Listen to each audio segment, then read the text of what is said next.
Hello, it's Peter Wright and Kathleen Beauvais in Ontario, Canada, with episode number 63 of The Yakking Show, where we talk about life, business, and more, and we bring you tips and ideas to survive in this very changing world we find ourselves living in.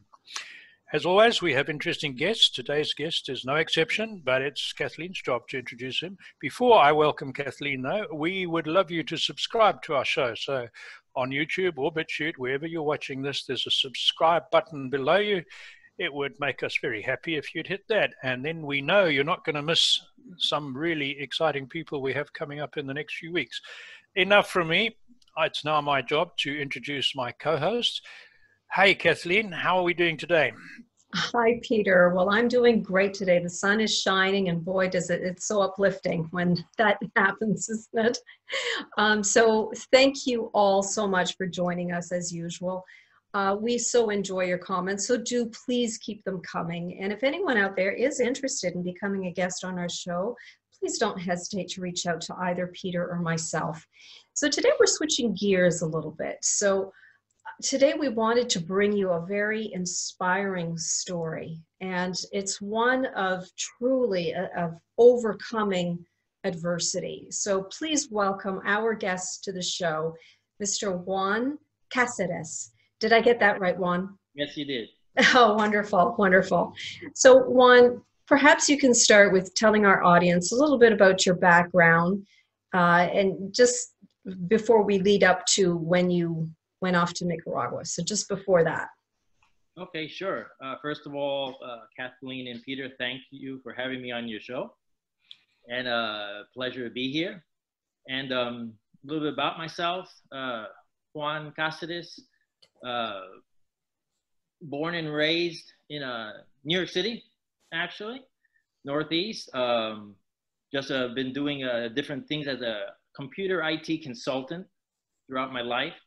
So with different things that I've done here, of course, the adventure that I've done in Nicaragua as a coffee plantation owner, and just doing different things here in the States, and a world traveler, love to travel, been to 56 different countries. Wow. World.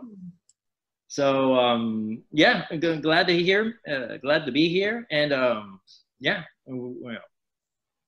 Well done, Juan. Now, you and I have spoken before, and I think our audience will find it very interesting that we have very similar, our lives have taken similar paths through adversity, but in totally different parts of the world and for different reasons. But it's unusual that we should have made contact because of that, those coincidences. However, this show's not about me, it's about you today. So I know that your big adventure and a scary adventure started when you moved to Nicaragua, but why did you go there? What was the motivation to go to Nicaragua?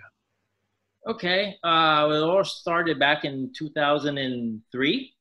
I was attending a party here in North Carolina.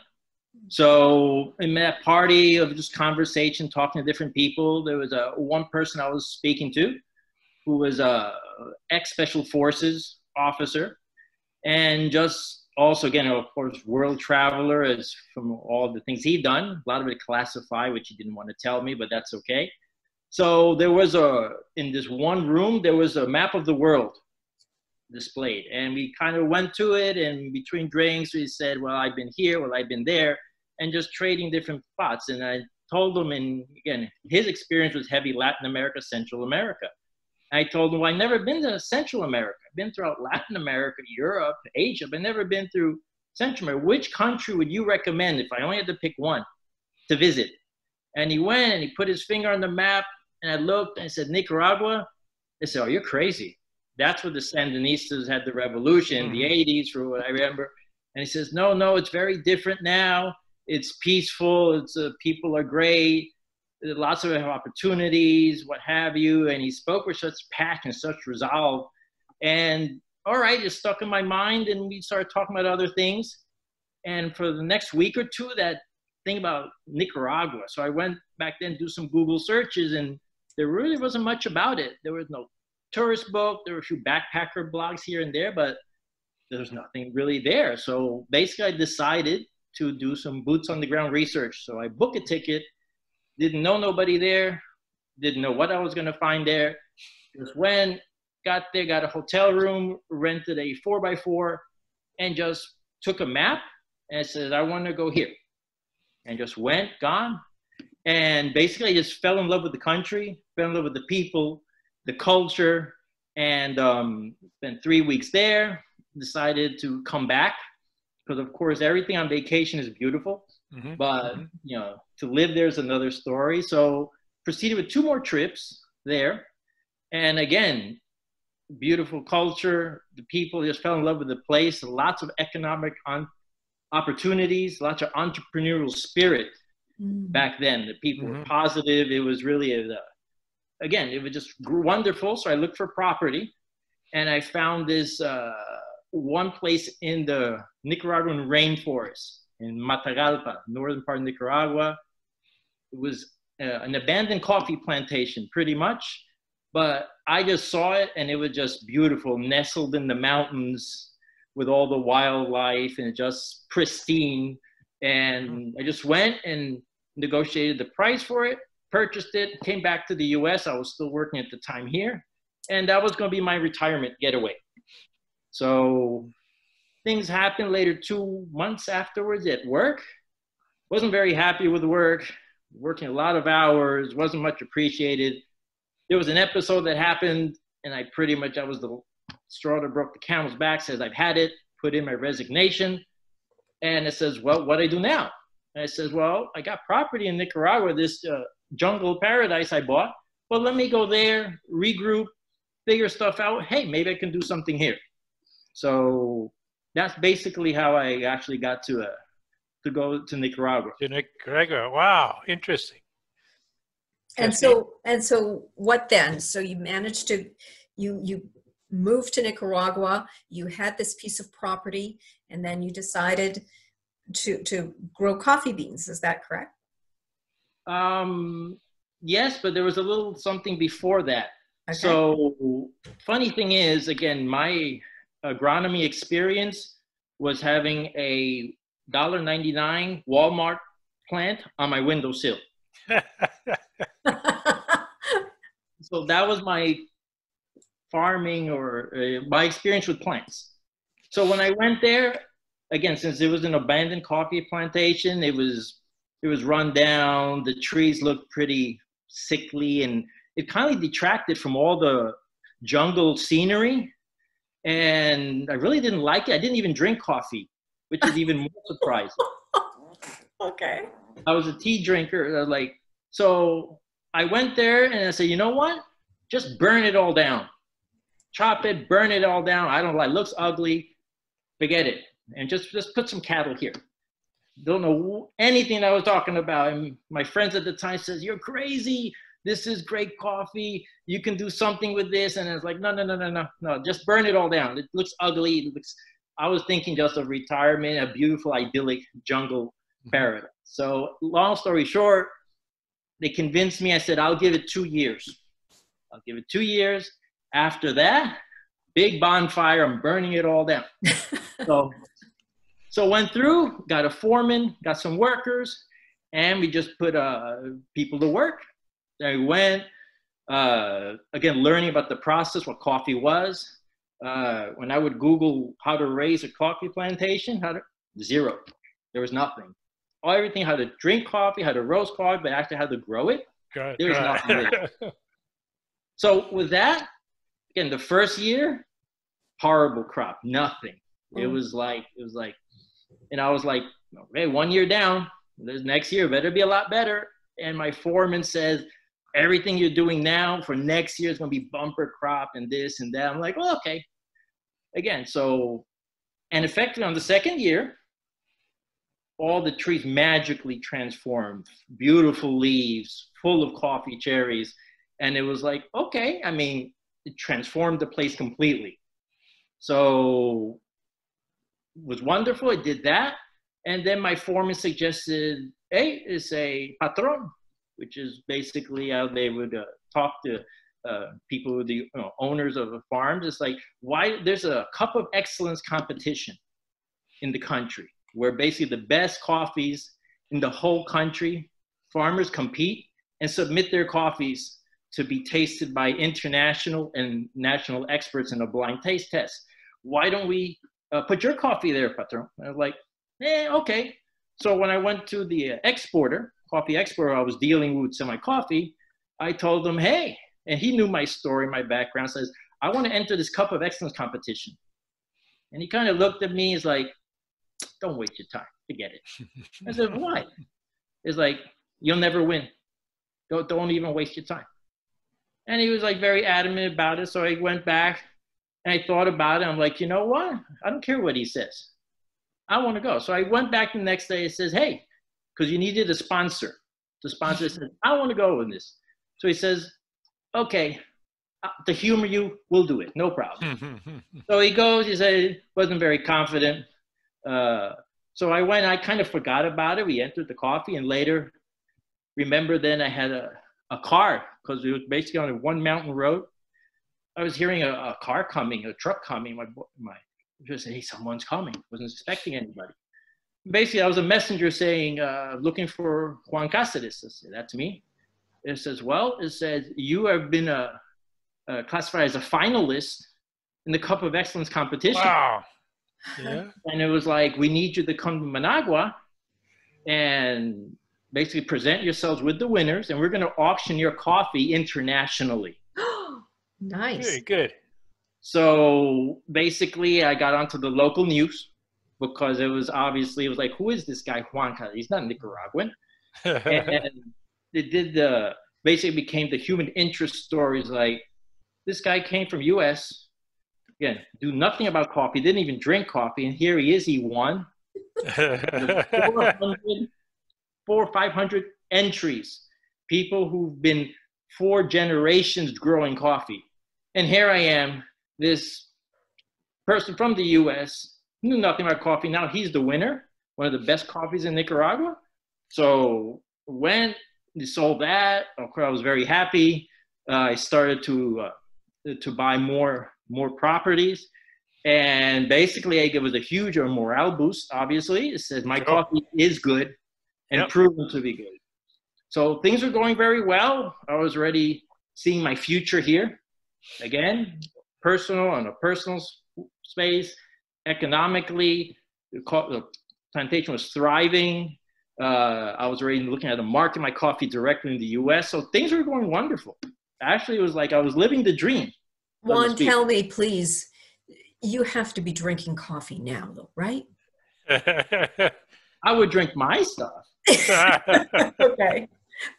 I'm sorry to interrupt. I just had to ask. Please keep going. So things were going wonderful. And then there was presidential elections in Nicaragua.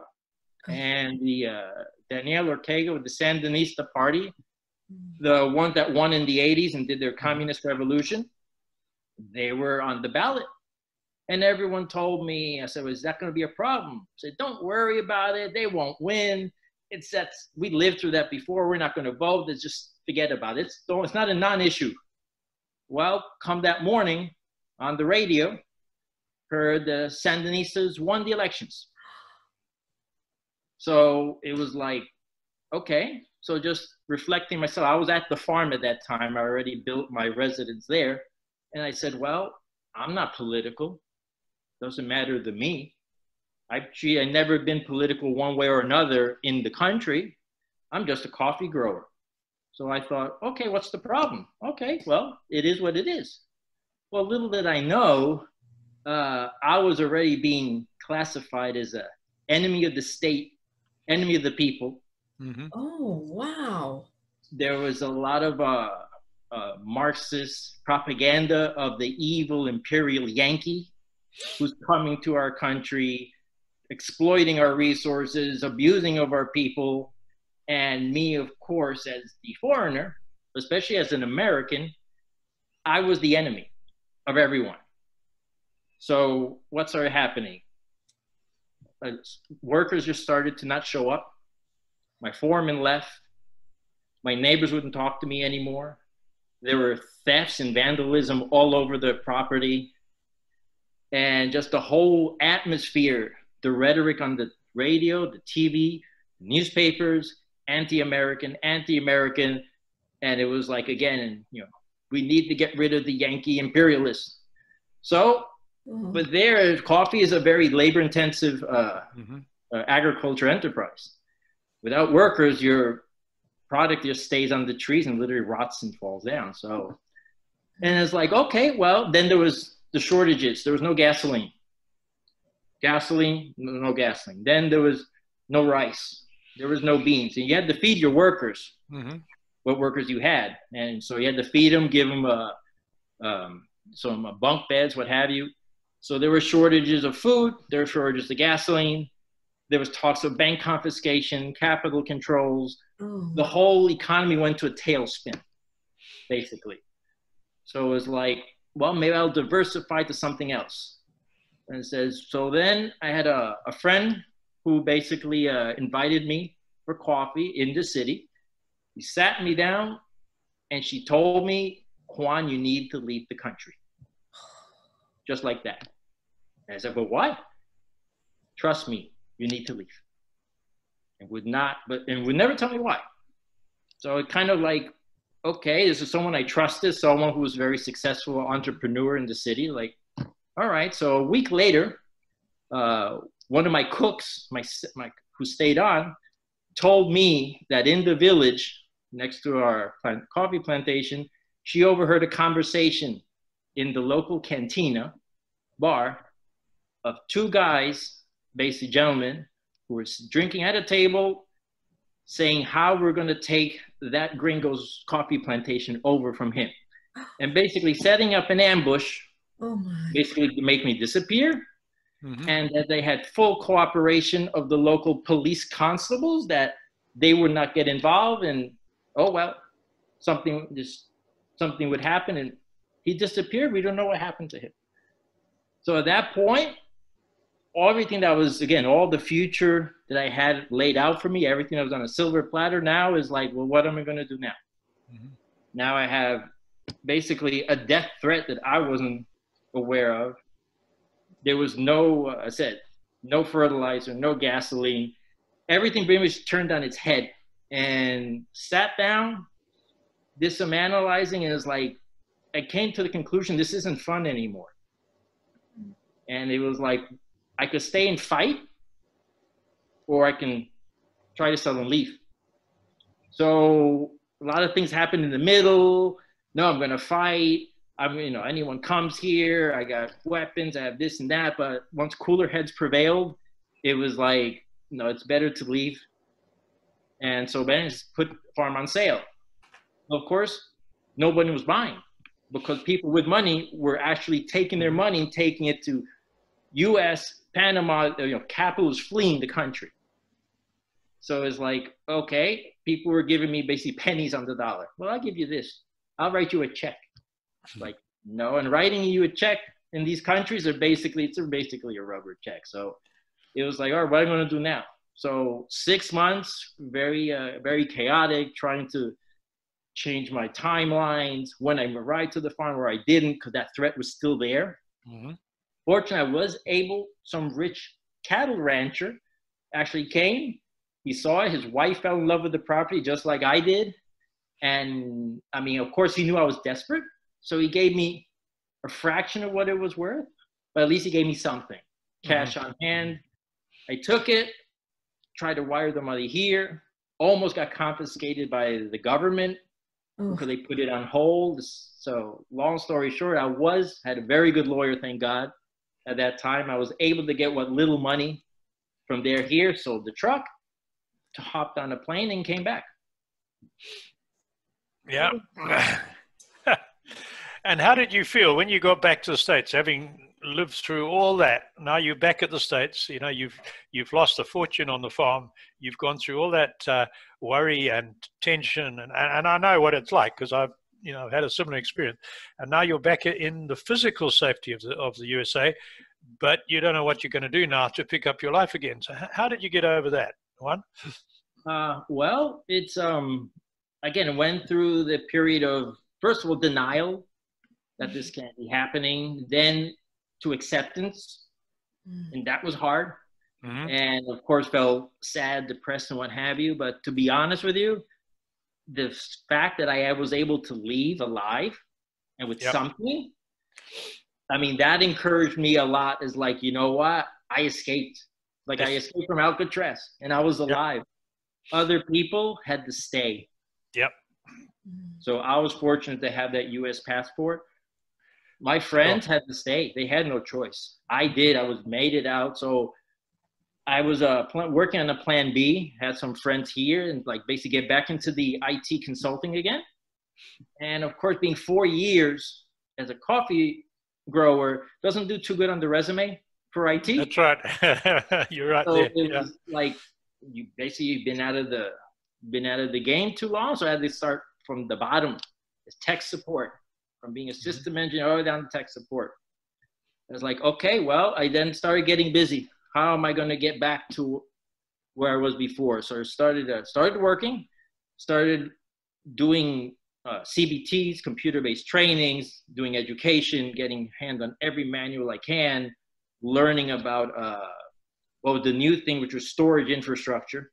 So just basically training at night, weekends, just moving up the ranks, so to speak, and going to different jobs when I saw basically it was not an opportunity there. Everything was on the table. So I basically kept myself busy and improving my knowledge and skill set. And as it went along, the pay rate got higher. I decided to be a consultant and basically be a hired gun. And from there, basically things are until now. So that's how I kept myself busy. And I said, I did the impossible from having a coffee plantation with no experience, won the Cup of Excellence. If I can do that in a foreign country, not knowing no one, imagine in the US, my home turf. That's right. What I can do. So it was actually, again, once I got busy and put whatever was behind me, it was pretty much, going good from there. So until 2020. Yes. Now, oh my goodness. Of course, we know what's happening now with 2020, but how did that impact you? Well, it's once the Corona lockdown started happening here in the U.S., the company I was working at as an infrastructure architect, basically they had a global workforce reduction program. And I got caught up in that. So then it's like, okay, and been on different interviews, looked in, again, Indeed, LinkedIn, what have you, and lots of interviews. You're a great candidate. They loved you, but there's no offer. And it's like, well, if they love me, you make me the offer. It was like, nope. And that's the reality what it is now. And also for everyone out there, the age discrimination is a real thing, by the way. Absolutely is. We know that. About that. We know that. So I'm in a situation too young to retire and too old to hire.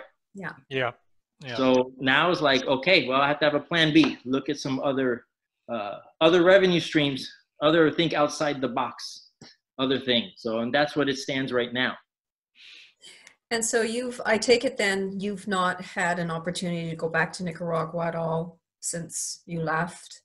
A few years later, because I had a lot of friends there, I went back as a tourist.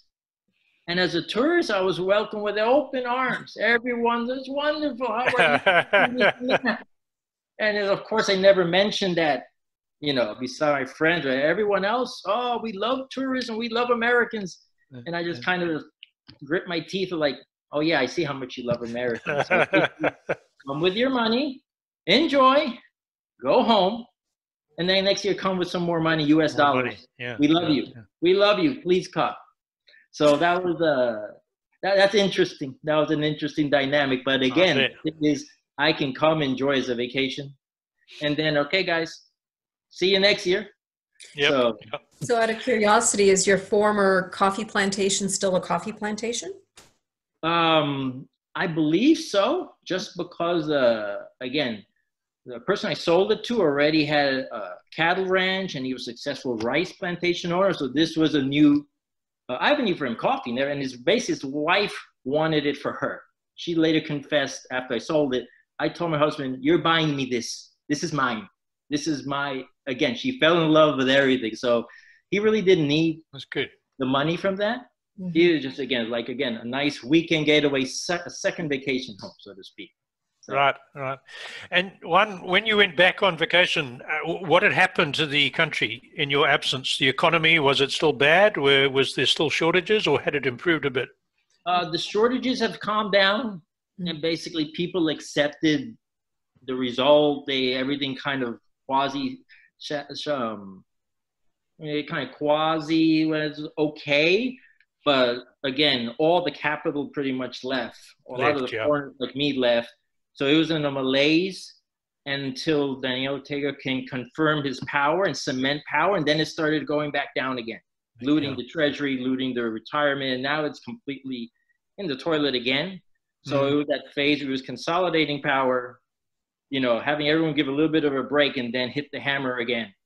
So I haven't been back in like 6 years. And right now it would be dangerous to go back again. Yeah, I bet it would.